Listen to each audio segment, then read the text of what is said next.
Assalamualaikum warahmatullahi wabarakatuh. Perkenalkan, nama saya Rizwandi dengan NIM 2024 310508. Saya akan menjelaskan bencana yang terjadi di daerah kota. Bayangkan kalian sedang beraktivitas seperti biasa, tiba-tiba lantai mulai bergoyang, dinding retak, dan orang-orang berteriak panik. Dalam kehitungan detik, situasi berubah menjadi bencana. Itulah yang terjadi saat gempa bumi melanda Ambon pada tahun 2019. Hari ini saya akan menjelaskan bagaimana bencana yang terjadi dan dampaknya dan apa yang bisa kita pelajari. Dari gempa Ambon 2019 merupakan gempa yang tektonik dengan kekuatan sekitar 6,5 magnitudo. Karena gempa ini dangkal getarannya terasa sangat kuat di permukaan, terutama di wilayah perkotaan yang padat penduduk. Akibatnya banyak bangunan mengalami kerusakan, masyarakat harus mengungsi dan aktivitas kota langsung terganggu. Untuk memahami bencana ini, kita bisa melihatnya melalui 4 tahapan manajemen bencana. Yang pertama, mitigasi. Di tahap ini, tahap pencegahan, misalnya dengan membangun rumah tahan gempa dan menghindari pembangunan di daerah yang rawan. Yang kedua, kesiapsiagaan.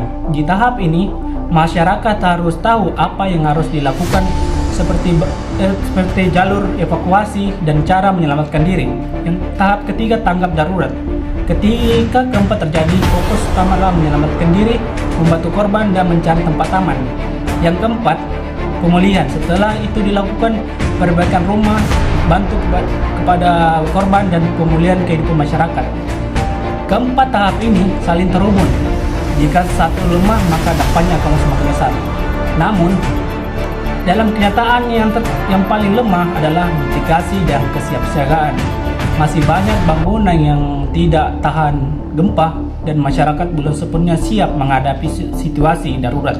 Akibatnya, saat gempa terjadi, kepanikan meningkat dan kerusakan menjadi lebih besar. Artinya, masalahnya bukan hanya pada bencana, tapi juga pada kesiapan kita menghadapinya. Lalu apa yang bisa kita lakukan? Pertama, kita bisa memanfaatkan teknologi seperti sistem peringatan dini yang bisa langsung memberi informasi ke masyarakat. Yang kedua, kita bisa menerapkan aturan pembangunan rumah tahan gempa secara lebih ketat.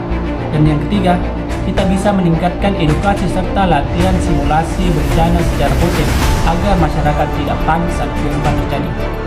Jadi kesimpulannya, gempa bumi memang tidak bisa kita cegah, tapi dampaknya kita bisa kurangi.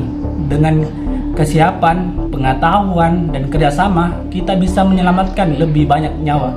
Karena pada akhirnya bencana tidak menentukan segalanya, tapi bencana menentukan kesiapan kitalah yang menentukan.